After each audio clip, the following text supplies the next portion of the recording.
चलिए, भारत देश में जब इंग्लैंड से अपना औपनिवेशिक सत्ता समाप्त होने लगा तो इसके पहले भारत देश में राजतंत्र था, राजा वाला शासन।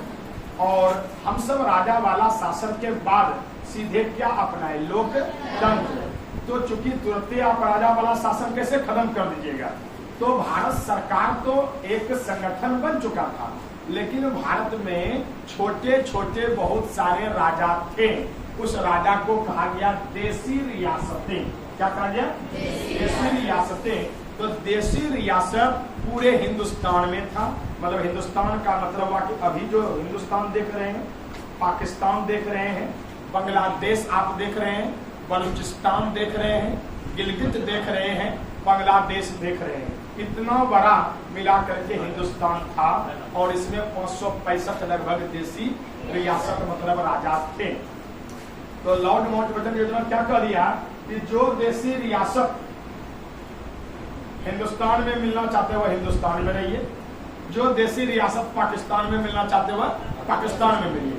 अब तीसरा नियम यह है कि जनता कहीं और मिलना चाह रहा है और प्रजा कहीं और मिलना चाह रहा है, तो वहां पर होगा जनमत संग्रह, मतलब वहां पर क्या होगा, वोटिंग। चौथी बात कि जो राजा चाहते हो स्वतंत्र रहने के लिए, भाई न हिंदुस्तान में मिलना चाहते हैं न पाकिस्तान में, वो स्वतंत्र भी रह सकते हैं। ऐसे समय में पाकिस्तान और हिंदुस्तान का बंटवारा हो गया। जो देशी रियासत पाकिस्तान की तरफ गया वह पाकिस्तान कहलाया, और जो देशी रियासत हिंदुस्तान की तरफ आया वह क्या कहलाया, हिंदुस्तान कहलाया। लेकिन अब समस्या यह है कि इन देशी रियासत में चित्र में जो आप देख रहे हैं तीन, एक है जूनागढ़, क्या नाम है, दूसरा क्या है, हैदराबाद, और तीसरा क्या है, कश्मीर। वह तीनों देशी रियासत क्या हो गया कि झगड़ा करने लगा। अब तीनों देशी रियासत का लोकेशन सबको पता है, तीनों देशी रियासत का लोकेशन पता है। जूनागढ़ कहाँ है, गुजरात में। जूनागढ़ कहाँ है, गुजरात में। हैदराबाद कहाँ है, आंध्र प्रदेश में। और जम्मू कश्मीर तो जानिए रहे हैं, वो तो दोनों शहर का नाम था इसलिए जानना पड़ा। जम्मू कश्मीर तो ऑलरेडी क्या है, राज्य है। अब बताइए, तीनों अपने हिंदुस्तान के अंदर में है, और ये कहलगांव यदि चाहेगा हम पाकिस्तान में मिलेंगे, ये कहलगांव की जमीन बोलेगा नहीं नहीं हम झारखंड में मिलेंगे, तो क्या करेंगे, उसे जमीन काट के तुमको दे देंगे, संभव नहीं था। तो इसीलिए यहाँ पर एक व्यक्ति आया जिसका नाम था सरदार वल्लभ भाई पटेल। वह कई देशी रियासत को तो अपने में मिलाया, लेकिन इन तीन देशी रियासत के साथ क्या होता है, इनकी कहानी समेत 28 राज्य कैसे बना, सबको अभी तुरंत हम सब पढ़ेंगे। इसलिए आप सब स्टार में लिखते भी चलेंगे। लिखिए पहला स्टार, लिखिए पहला स्टार, लिखिए भारतीय संविधान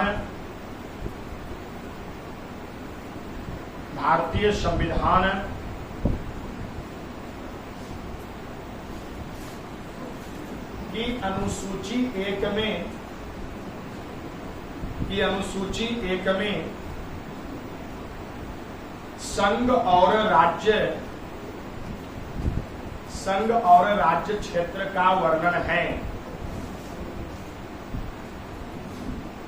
संघ और राज्य क्षेत्र का वर्णन है, संघ और राज्य क्षेत्र का वर्णन है।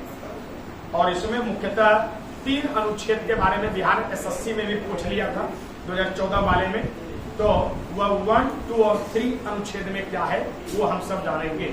देखिएगा स्टार, अनुच्छेद 1 में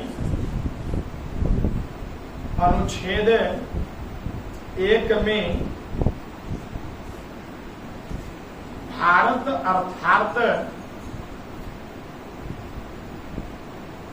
अर्थात इंडिया राज्यों का संघ होगा। भारत अर्थात इंडिया राज्यों का संघ होगा। अगला स्टार्ट, राज्य और उनके अर्जित भूमि भी भारत का हिस्सा होगा, भारत का हिस्सा होगा। अर्जित भूमि भी भारत का हिस्सा होगा, भारत का हिस्सा होगा। मतलब यदि क्वेश्चन पूछ दे किसमें भारत के राज्य और संघ शासित प्रदेश का वर्णन है, अनुच्छेद, देखिए अनुच्छेद 1 में, अगला स्टार्ट, अनुच्छेद 1 में भारत के राज्य और संघ शासित प्रदेश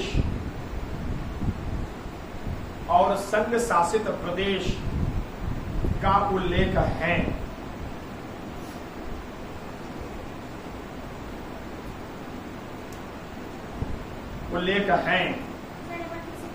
अनुच्छेद 1 में भारत के राज्य और संघ शासित प्रदेश के उल्लेख हैं। अब अनुच्छेद 2 क्या कहता है? भारत में 27 को राज्य से 28 को हो गया। ये निर्णय कौन करेगा? भारत सरकार। और यह भारत सरकार का मतलब क्या हुआ? संसद। क्या हुआ? लोकसभा और राज्यसभा। यहाँ कोई बात पास होगा तब ये कोई नया राज्य बन सकता है या घट सकता है। देखिए स्टार्ट, अनुच्छेद 2 में संसद को नए राज्य का प्रवेश या उनकी स्थापना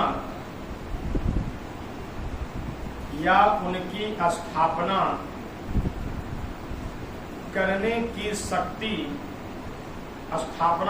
की शक्ति प्रदान की गई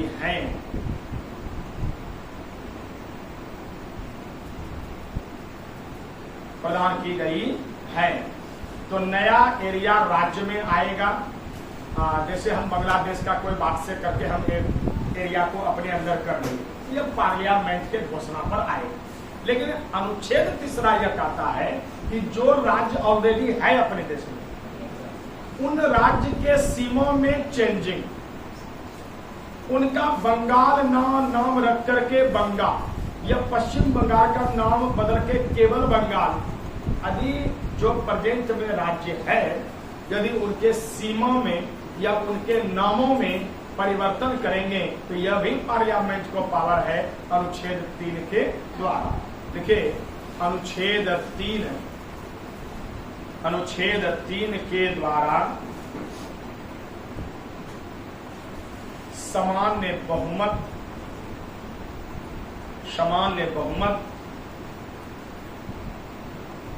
व विधायी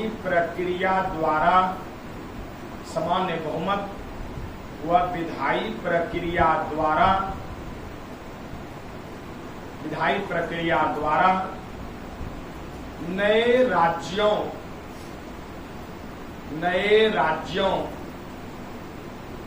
का निर्माण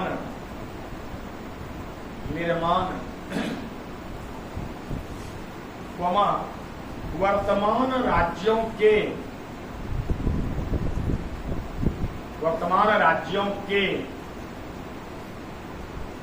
सीमा या नाम में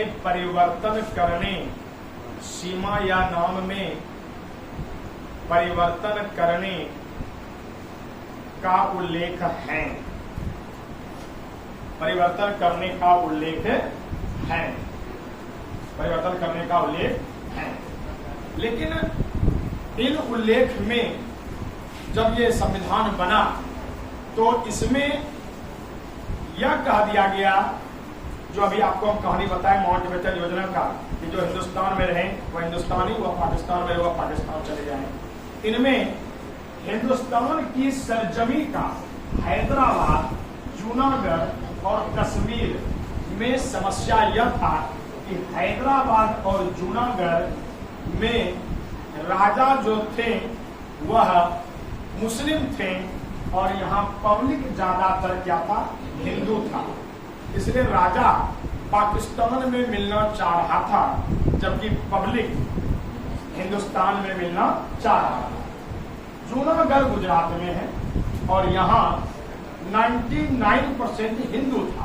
इसलिए सरकार को लगा कि यहाँ भी वोटिंग करवा लेंगे तो हर हालात में मेरा ही आएगा जूनागढ़। तो जूनागढ़ में वोटिंग हुआ जिसको कहते हैं जनमत संग्रह और जूनागढ़ अपना भारत का हिस्सा हो गया।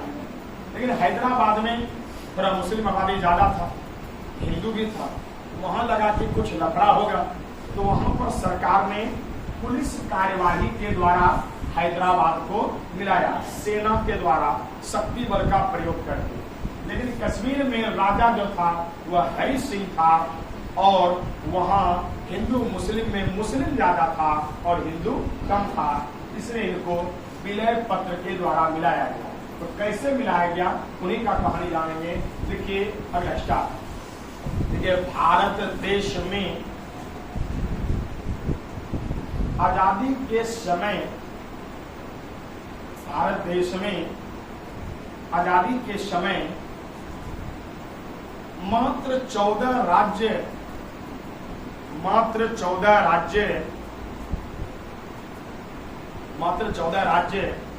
और 6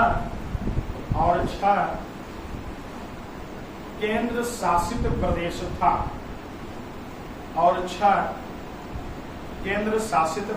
था अगला स्टार्ट। भारत की आजादी के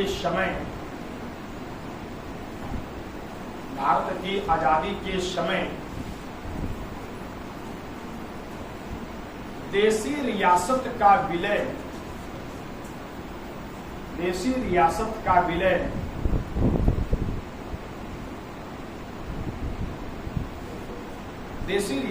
विलय सरदार पटेल के नेतृत्व में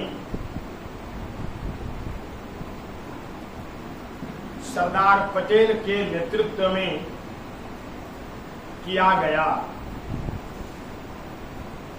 सरदार पटेल के नेतृत्व में किया गया। अगला स्टार।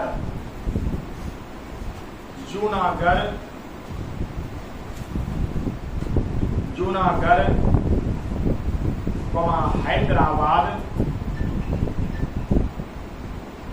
हैदराबाद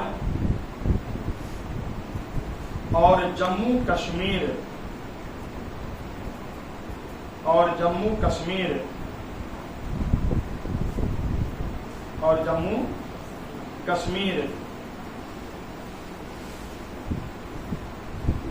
3 देशी रियासत को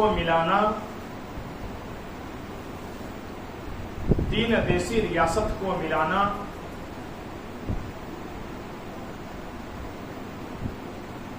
सबसे बड़ी समस्या थी।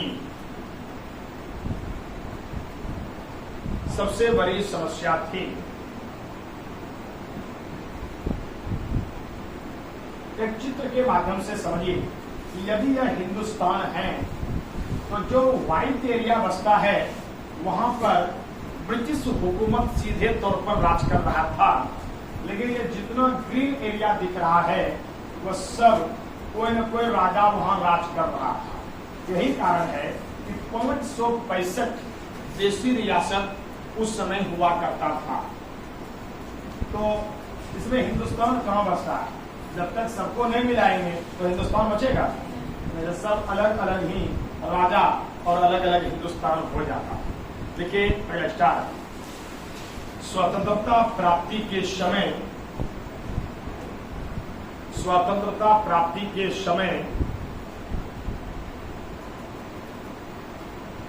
भारत में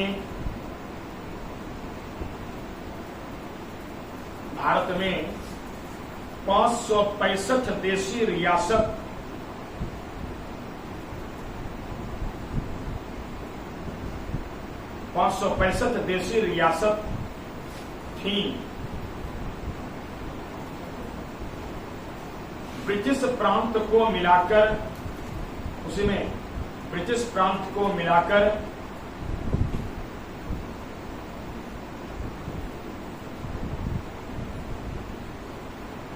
यह 600 तक पहुंच गई थी, यह 600 तक पहुंच गई थी, 600 तक पहुंच गई थी। मतलब यदि सभ्य देशी रियासत मिला दें, इसमें ब्रिटिश भारत का भी आ जाएगा, ब्रिटिश में अंग्रेज के अंदर जो कब्जा वाला था, और देशी रियासत को भी मिला लें, तो यहाँ देखिए कह रहा है कि स्वतंत्रता प्राप्ति से पूर्व जो भारतीय राज्य थे वह कितने क्षेत्रों में बटा था? 2। एक को कहते थे ब्रिटिश भारत और एक को कहते थे देशी रियासत। देशी रियासत मतलब अपना देशी राजा, और ब्रिटिश भारत मतलब वो अंग्रेजों के साथ अंदर में था। ब्रिटिश में 9 प्रांत था, तो कई उसे छोटे छोटे राजा थे, सब राजा को मिला दे तो 600। 1942 रियासतों को छोड़कर शेष पाकिस्तान राज्य में शामिल हो गया, यानी 58 रियासत का विलय कहाँ हो गया? पाकिस्तान में हो गया।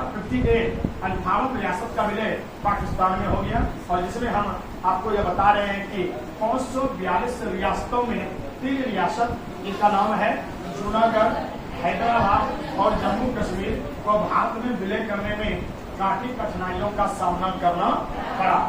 देखिए अरस्टार 542 रियासतों को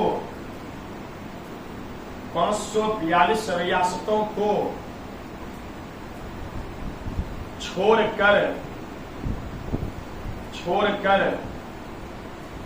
शेष 58 रियासत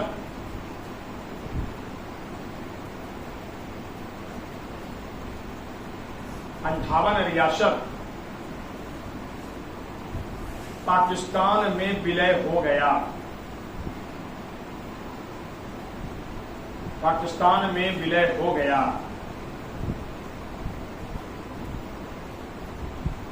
विलय हो गया। सरदार पटेल बड़े आदर से, बड़े सम्मान से, बड़े प्रेम से सब रियासतों को हाथ जोड़कर कहा कि आप राजा हैं, राजा ही रहिएगा। आपके मुकुट, आपका सेना, नौकर, चाकर, ऐशो आराम सब वही रहेगा। शर्त इतने है कि आप अपने देशी रियासत को भारत में घोषणा कर दीजिए कि मिल गया। इसके लिए एक रियासती मंत्रालय बनाया गया, रियासती मंत्रालय। और रियासती मंत्रालय का जो अध्यक्ष था वह था सरदार पटेल। अरे चलिए रियासतों को भारत में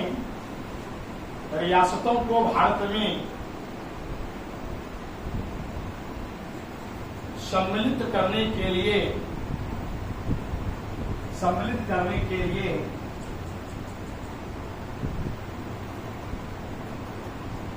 सरदार वल्लभ भाई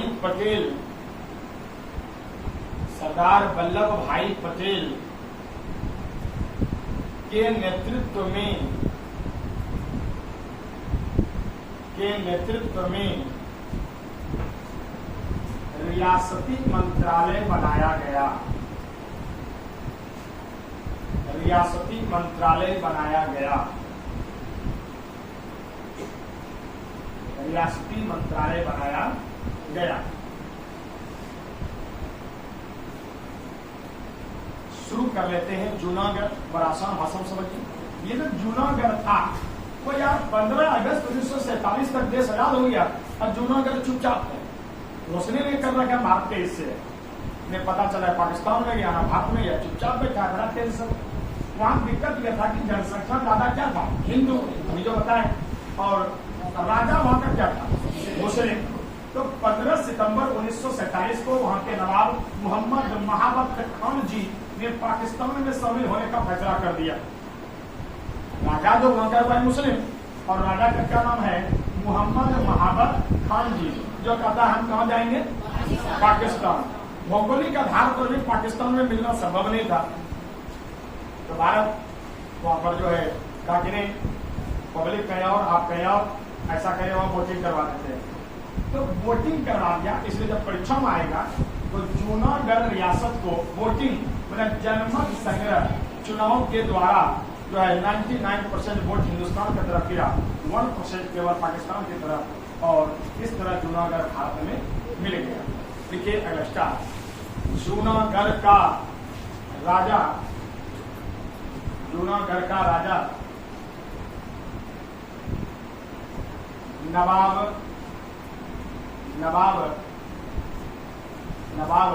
मोहम्मद महावत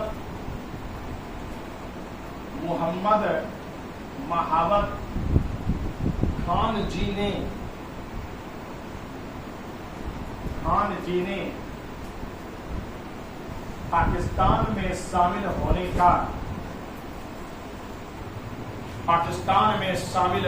का फैसला किया।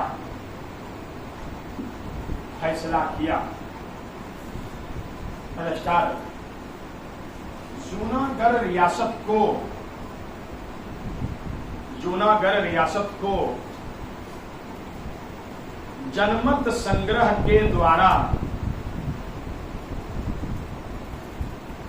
संग्रह के द्वारा भारत में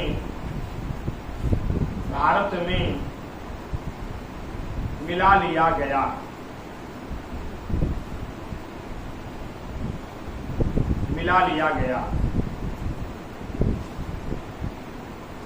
है ना, तो वहां कुछ दंगे फसाद भी हुए, लेकिन इस तरह जो है यह मिला लिया गया। अब एक नजर में पहले यदि आपको हम स्थिति नहीं पता, यदि वो स्थिति को देख लिया जाए तो पहले आपको समझ में आ जाएगा कि पाकिस्तान और भारत का मुद्दा आखिर था क्या। अब इसमें हम बात करेंगे हैदराबाद। एक लाइन में जानेंगे कि आप याद कीजिए, जब हम शुरुआती दौर में पढ़ाए थे तो संविधान सभा की बैठक में कौन देशी रियासत शामिल नहीं हुआ, तो हैदराबाद शामिल नहीं हुआ। अब आप देखिए कि पाकिस्तान, देखिए ये एरिया आपका पाकिस्तान का है, क्लियर। और अब जो हैदराबाद का हम चर्चा कर रहे हैं वह आपका आंध्र प्रदेश में यहाँ पर है। अब ये कह रहा है कि हम कहाँ जाके मिलेंगे, तो क्या करें, जेसीबी से उठा के भिजवा दें, तो दिक्कत था। ये था हैदराबाद का स्थिति। यही स्थिति आप यदि बात करते हैं तो जूनागढ़ यहाँ रहता चलता, इस एरिया में है, तो जूनागढ़ को भी मिलाना बड़ा मुश्किल था। तत्काल हम बात कर रहे थे हैदराबाद के बारे में। तो हैदराबाद का जो राजा था वह सारे देशी रियासत से सबसे ज्यादा दौलतमंद, सबसे ज्यादा अमीर था। उनको बुलाया और उनको बुला करके एकदम एरोप्लेन भेजा, और जो है एरोप्लेन भेज करके उनको जो है बुलाया कि भैया आप आइए। तो राजा देखिए बहुत अमीर है, सरदार पटेल जो है उनको बुला लिए। सरदार पटेल ने बुलाए, और ये सबसे ज्यादा पान वगैरह खूब खाते रहे, हमेशा पान। सारे कर्मचारी आईएएस को इसके सेवा में लगा दिया, खूब खिलाओ पिलाओ रखो। स्वयं रिसीव करने के लिए गया, और शाम में वार्तालाप हुआ। बोला आपका इज्जत प्रतिष्ठा राजा वाला सब आन बान सब रहेगा, शर्त इतने हैं कि आप पाकिस्तान की तरफ मुंह मत कीजिए, आप हिंदुस्तान की तरफ मुंह कीजिए। बोला ये कभी भी नहीं होगा, हम पाकिस्तान में ही जाएंगे। बाइज्जत उसको वहां से फिर भेज भी दिया, लेकिन उसके बाद बोला ठीक है, तब संभालिए आप अपना हैदराबाद को। और उसके बाद वहाँ इतिहास गवाह है कि तुरंत वहाँ भारत सरदार पटेल ने कुछ लोगों को भेजा, और वह दंगा शुरू हो गया। हैदराबाद में दंगा चालू, चारों ओर भारत है, बीच में हैदराबाद है, दंगा चालू। तुरंत इसको कहा ये जो दंगा फसाद जो बीच में करवा रहे हैं, ये काहे करवा रहे हैं, पूरा पता नहीं वहां से आया, दंगा चालू हो गया है। बोला संभाल पाइएगा कि नहीं, 2 दिन का मौका दिए, दंगा सिमट गया तो ठीक है, नहीं तो पूरा जो है आपको यहाँ से समझ रहे हैं भगा देंगे। तो कुल मिलाकर के जो है 2 दिन में कुछ मामला नहीं हुआ, सीधा यहाँ से इंडियन आर्मी को उतारा, हाथ तोड़ दिया। जो हैदराबाद के समर्थक थे, हैदराबाद राजा के जो समर्थक थे, और इस तरह हैदराबाद को भारत में मिला लिया पुलिस बल शक्ति के द्वारा। लेकिन इसका नाम पड़ा ऑपरेशन पोलो। तो पूछेगा किस अभियान के द्वारा हैदराबाद को मिलाया गया था ऑपरेशन? देखिए अगला स्टार,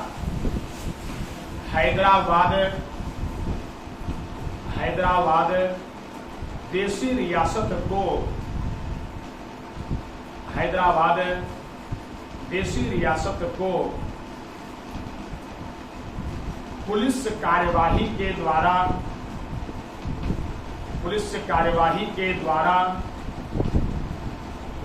बलपूर्वक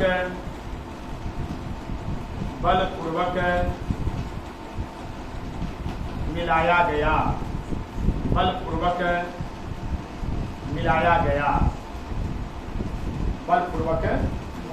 मिलाया गया। अगला स्टार, हैदराबाद रियासत को, हैदराबाद रियासत को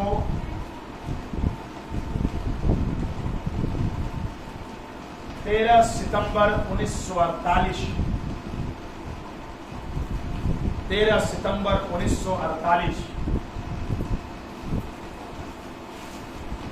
के ऑपरेशन पोलो के तहत भारत में मिलाया गया। ऑपरेशन पोलो के तहत भारत में मिलाया गया।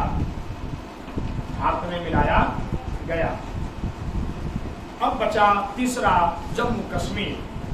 जम्मू कश्मीर भारत में सिरमौर था अपने मानचित्र के हिसाब से भौगोलिक आधार पर, लेकिन जम्मू कश्मीर में आप जैसा कि देख रहे हैं कि जो जनसंख्या थी वह मुस्लिम बहुसंख्यक, मतलब मुस्लिम समाज की जनसंख्या वहां ज्यादा थी और हिंदू कम थी।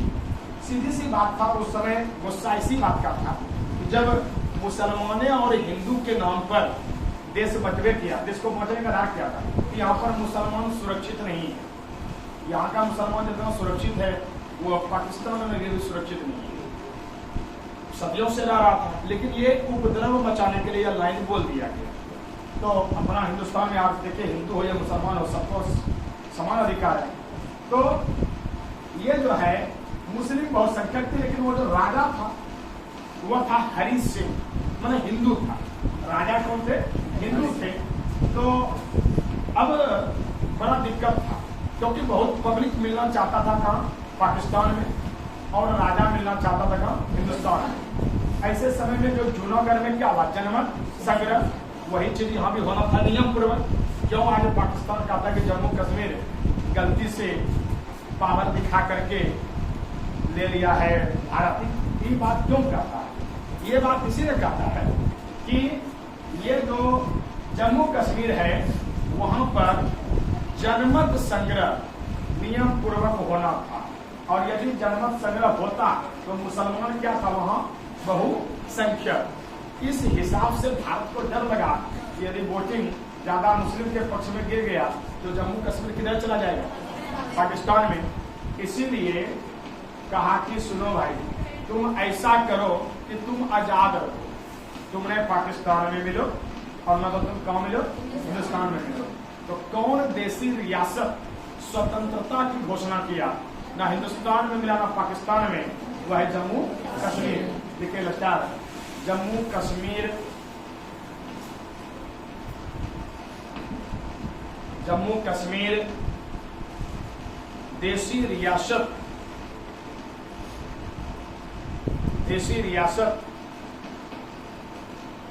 अपनी स्वतंत्रता की घोषणा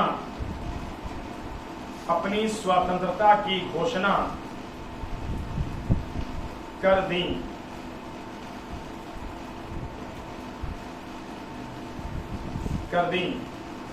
अगला स्टार, जम्मू कश्मीर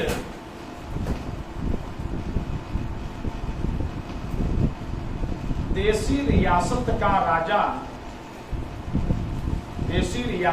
राजा हरि सिंह था।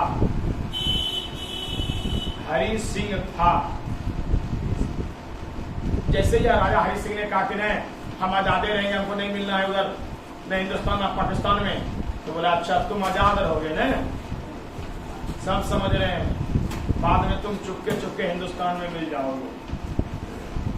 तुम होशियार ज्यादा हो तो हम भी होशियार हैं। जैसे यह घोषणा किया कि हम आजाद रहेंगे, वैसे अगले दिन पाकिस्तानी समर्थक घुसपैठी ने जम्मू कश्मीर पर अटैक कर दिया। बोला जब तुम आजादे हो, तुम उधर नहीं है ना हिंदुस्तान में, तो तुमको मारेंगे, तुम्हारा मुंह खुलाए। उसको हिंदुस्तान को मतलब होना नहीं चाहिए। अब तुम असली सच्चाई जानना चाहते हैं, तुम पक्का पति आजाद हो कि उधर तुम मिला है। तो आपने कहा नहीं वो क्लियर आजाद है, जो होगा देखो। तो घुसपैठियों ने, है ना, सैनिक न्यूज में मिल गया पाकिस्तान का, हथियार से लैस वहां के आदिवासी बलूचिस्तान वाला मिल गया, और कश्मीर में घुसपैठ कर हमला कर दिया। अब महाराजा हरि सिंह डर गए। रोज एक दिन 2 दिन में जो है 50-50 किलोमीटर आगे बढ़ रहा था, जम्मू कश्मीर का एरिया जीतते जा रहा था। ये चलो तुम आजादी न हो, चलो यहाँ तक मेरा हो गया, खारवाल तक मेरा हो गया। अब राजा हरि सिंह का मतलब कौन करे। तुरंत राजा हरि सिंह अपना एक प्रतिनिधि शेख अब्दुल्ला को तुरंत दिल्ली भेजा। 26 अक्टूबर 1947 को दिल्ली सरकार ने यह कहा कि देखो हम तुमको मदद तो करेंगे, लेकिन जैसे सारा देशी रियासत दस्तखत किया और भारत में मिला, तो तुम भी दस्तखत करो, भारत में मिलो, तब तुम्हारा मदद करेंगे। जबकि पाकिस्तान और हिंदुस्तान का नियम यह कहता है कि वहां होना चाहिए जनमत संग्रह। तुम उसको बिना पूछे, बिना वोटिंग करवाए और राजा से दस्तखत करवा लिए, तो यह कोई नियम नहीं था। इसलिए आज भी पाकिस्तान धावा रखता है जम्मू कश्मीर पर, और यूएनओ यूनाइटेड नेशंस ऑर्गेनाइजेशन में जो केस किया है, यही मुद्दा के लिए केस किया है कि नियम 5 बटन योजना का फॉलो नहीं किया गया, डायरेक्टली जबरदस्ती उसको मिला लिया गया। भारत चाहता है जो करना है करो, अब मिला लिए तो मिला लिए, तुमको दे भी दिए, उतना बहुत बड़ी बात है, तुम भी मेरा है, तुम भी मिल जाओ। तो ये लफड़ा पाकिस्तान को बहुत टेंशन लग रहा है कि हम जम्मू कश्मीर मांगते हैं तो ये पूरे जो है बलूचिस्तान सभ्य मांगता है, तो बड़ा टेंशन हो गया। तो इसलिए 26 अक्टूबर 1947 को राजा हरि सिंह ने विलय पत्र पर हस्ताक्षर करके जम्मू कश्मीर को भारत में मिला दिया। देखिए अगला स्टार, राजा हरि सिंह पर पाकिस्तानी घुसपैठियों ने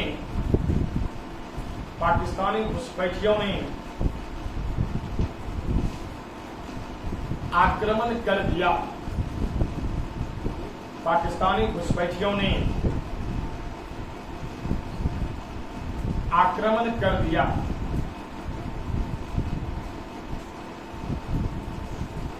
स्टार, राजा हरि सिंह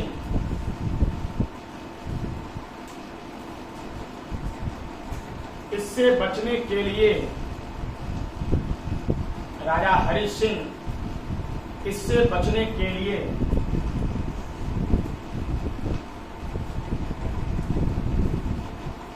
अपने प्रतिनिधि शेख अब्दुल्ला को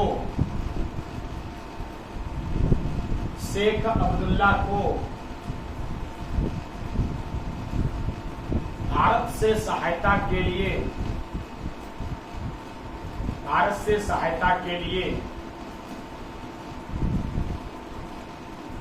दिल्ली भेजा।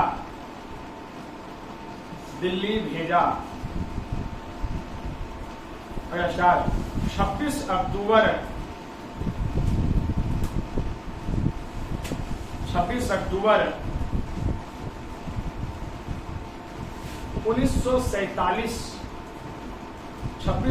1947 को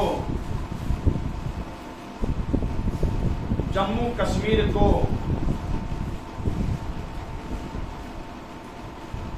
विलय पत्र के माध्यम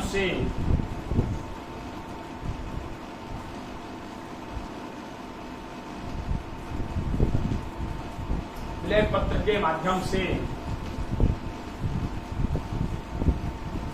भारत में विलय किया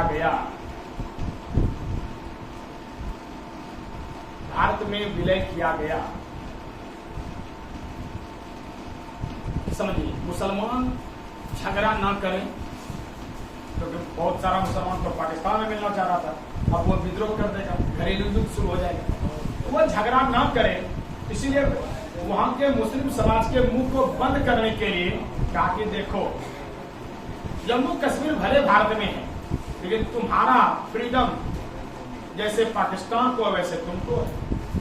इसलिए केवल दूर संचार, विदेश नीति, रक्षा विभाग ये भारत के अंदर होगा। बाकी तुमको जैसे जम्मू कश्मीर में कानून चलाना है चलाओ।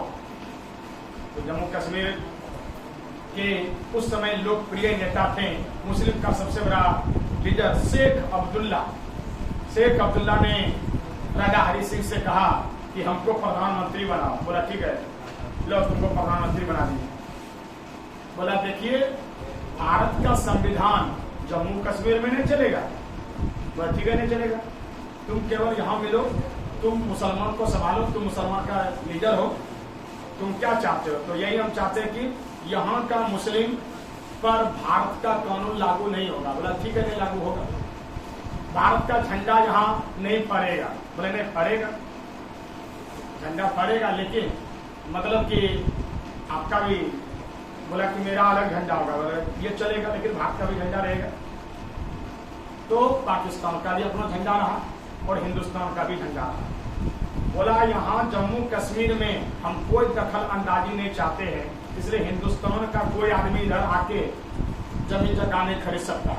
बोला ठीक है ये भी चलेगा।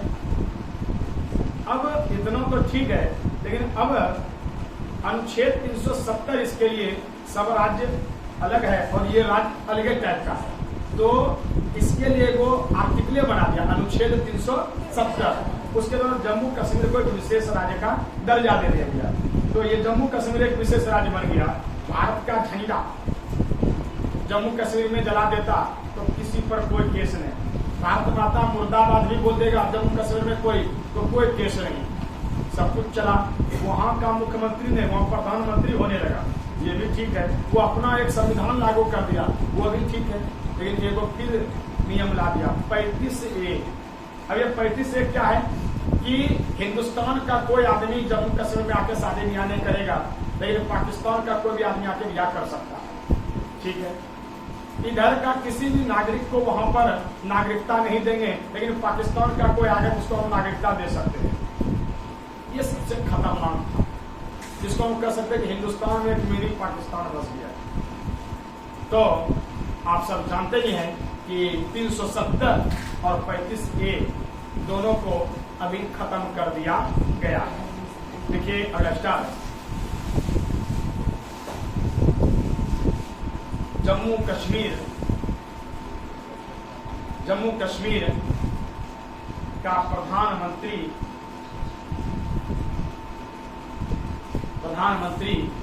शेख अब्दुल्ला के विशेष मांग पर अनुच्छेद 370 द्वारा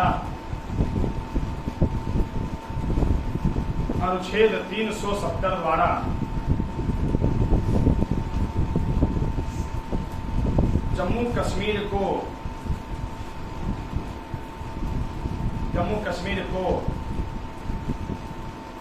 विशेष राज्य का दर्जा दिया गया।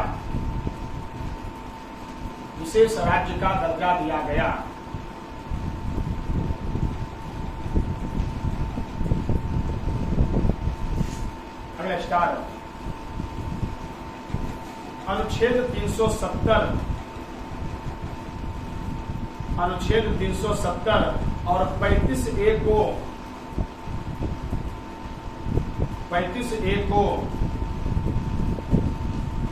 जम्मू कश्मीर से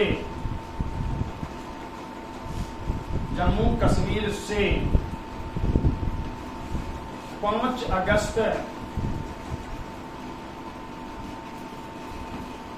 2019 को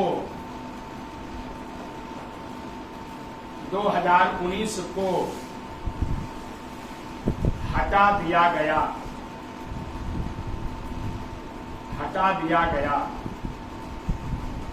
अगला स्टार जम्मू कश्मीर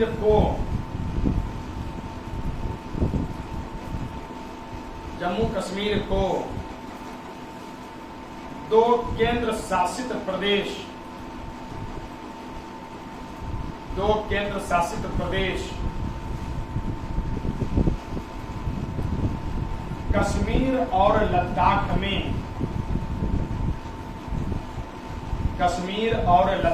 में विभाजित कर दिया गया। कश्मीर और लद्दाख में विभाजित कर दिया गया। कश्मीर और लद्दाख में विभाजित कर दिया गया। ये आप समझ गए? अभी तक के झगड़े को आपने फाइनली रूप से समझ लिया। इस प्रकार भारत में देशी रियासत मिल गया, लेकिन जैसे देशी रियासत मिला वैसे अपने यहाँ और बवाल जो है शुरू हो गया। सब राज्य कहने लगा भैया ये 14 गो राज्य है, नेता जो है 1400 है, हल्ला होने लगा। सब अलग अलग राज्य का मांग करने लगा। सबसे पहले यह मांग जो है वह आंध्र प्रदेश में सामने आया, जहां आंध्र प्रदेश में एक एरिया था। आंध्र प्रदेश में जिसको हम कहते हैं राज्य पुनर्गठन आयोग। आंध्र प्रदेश के अंदर में एक राज्य पुनर्गठन आयोग का मामला था। सबसे पहले यह जो आप एरिया देखते हैं, झगड़ा जो शुरू हुआ, एक नेता था राम लल्लू है ना। और राम लल्लू जो नेता था वहीं पर जो है सबसे पहले झगड़ा शुरू हुआ। मतलब राज्य का नाम क्या था? आंध्र प्रदेश। आंध्र प्रदेश में सबसे पहले आएगा, दिखा देंगे। आंध्र प्रदेश में सबसे पहले राज्य बनाने की मांग शुरू हुई। बताइए आंध्र प्रदेश भारत का पहला कैसा राज्य है? भाषा के आधार पर बनने वाला राज्य है। मतलब पहली बार अलग राज्य का मांग सबसे पहले किसने किया? आंध्र प्रदेश ने। तो लिखिए अगला स्टार। देखिए भारत में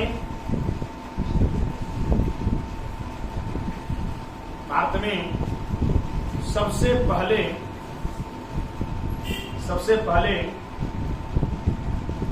आंध्र प्रदेश में भाषा के आधार पर राज्य बनाने का आंदोलन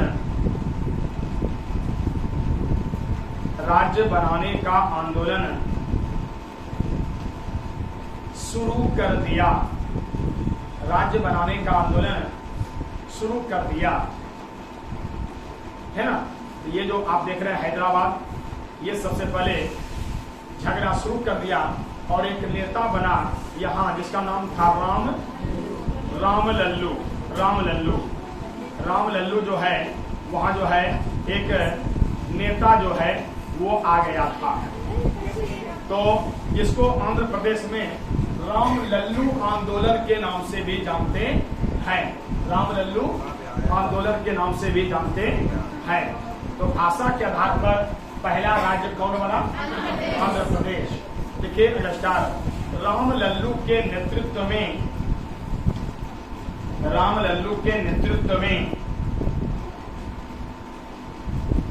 56 दिन का भूख हड़ताल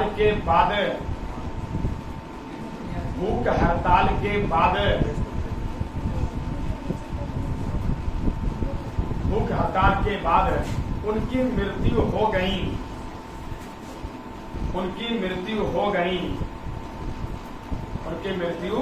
गई। जैसे राम लल्लू मरा, 56 दिन बेचारा भूखे प्यासे रह के आंध्र प्रदेश में जनता सड़क पर आ गई कि हमारा नेता को स्वर्ग भेज दिया, फिर भी राज्य ने बनाया। अब देखते हैं सरकार कैसे बसता है। आनंद में जवाहरलाल नेहरू जो भारत के प्रथम प्रधानमंत्री थे, बोला अरे यार ये तो तबाही मचा देगा आंध्र प्रदेश में। बोला क्या डिमांड है? बोला वह सब चाहता है कि अपना भाषा आंध्रा के नाम पर आंध्र प्रदेश बनाए। बोला बना दो। तुरंत विद्वानों ने कहा कि यदि आंध्र प्रदेश बनाने का ऑर्डर दे दीजिएगा तो और बड़ा आंदोलन हो जाएगा।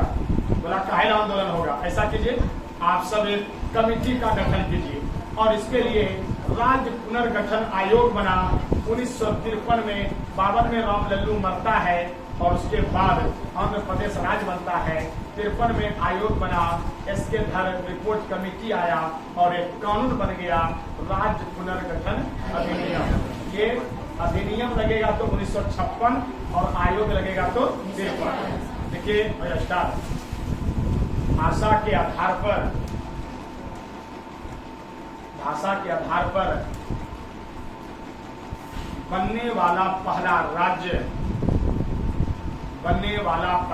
राज्य आंध्र प्रदेश है। बनने वाला पहला राज्य आंध्र प्रदेश है। ब्रैकेट में लिखिए तेलुगु भाषा। किस भाषा के आधार पर बना? तेलुगु भाषा के आधार पर राज्य बना। अगला स्टार 1 अक्टूबर 1953 ईस्वी को 1953 ईस्वी को आंध्र प्रदेश राज्य का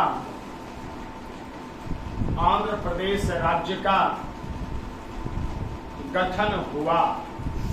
आंध्र प्रदेश राज्य का गठन हुआ। उस समय उसकी राजधानी कर्नूल थी। उस समय उसकी राजधानी कर्नूल थी। अगले स्टार राज्य पुनर्गठन आयोग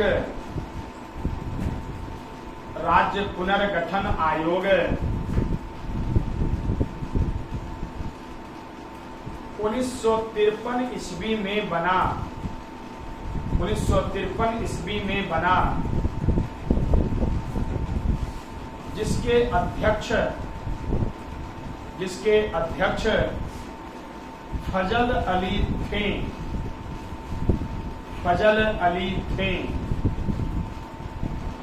जिसके अध्यक्ष फजल अली थे। जब फजल अली जब आया तो लास्ट तरफ दिखाएंगे कि फजल अली जज थे और इसके धर को सर्वेक्षण करने भेजा। बोला इसके धर रिपोर्ट यह कहता है कि भैया देश में भाषा के आधार पर राज्य मत बनाइए, लेकिन सारा खेला भाषा के आधार पर हुआ है, जाति या भाषा। मुसलमानों के लिए जब पाकिस्तान बनिए गया तो कोई बताइए यहां बांग्लादेश क्यों बन गया? इसलिए क्योंकि पाकिस्तान का मुसलमान अपना उर्दू तालीम हासिल किया था और बांग्लादेश का मुसलमान बांग्ला भाषा बोलता था। इसलिए बोला हम तुम्हारे साथ रह पाएंगे नहीं, हमको बांग्ला भाषा के आधार पर चाहिए बांग्लादेश। तो सबसे खतरनाक है भाषा, धर्म। तो इसके धर्म ने कहा कि भाषा पर नहीं प्रशासनिक आधार पर राज्य बनेगा। लास्ट चल के इसके धर रिपोर्ट के अनुसार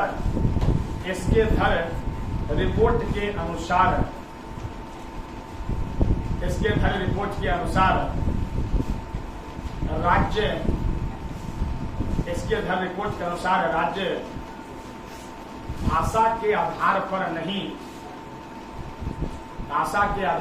नहीं बल्कि राज्य के आधार पर भाषा के आधार पर नहीं बल्कि प्रशासनिक आधार पर बनाने की घोषणा किया। और लास्ट लिखिए राज्य पुनर्गठन अधिनियम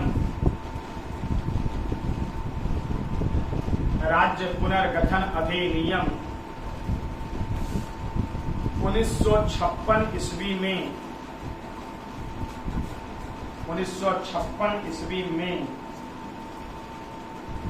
बना। 1956 ईस्वी में बना। क्लियर? तो इतना आप सब याद करिए और पुनः कल आइए।